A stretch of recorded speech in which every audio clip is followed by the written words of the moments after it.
A Secret History of Dartmouth Football: The Dominance and Downfall of the Northeastern Gridiron Powerhouses. Dartmouth and the other prestigious schools throughout the American Northeast have not always been a part of the Ivy League. Although all are rich in history and reputation, the Ivy League only officially formed in the 1950s. Before that, however, lies almost a century of competition and camaraderie on the gridiron. American football evolved from a mix of sports played in the northeastern United States and Canada. The first official game took place between Princeton and Rutgers in 1869, with rules similar to rugby.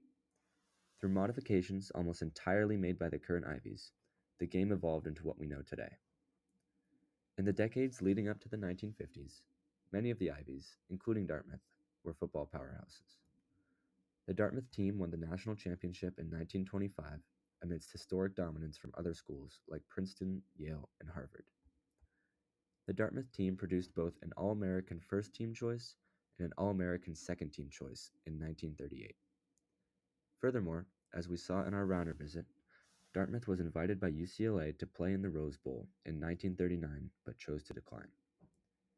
Many of these achievements are not well known today, as the priority of academics has eclipsed the previous successes on the field. Not even homecoming day sells out, despite America's favorite sport citing its origins among those very hash marks. Throughout this same time period, the world underwent serious changes fueled by both world wars. Growing to captivate the American psyche, young men of college age were drafted or volunteered to fight, and enrollment in the U.S. military peaked. A temporary camp was even set up here on campus. Following World War I, a new memorial stadium was built in honor of those who lost their lives, and an article in the Dartmouth wrote that the spirit in which they fought is exemplified nowhere in American life better than in contests on the gridiron.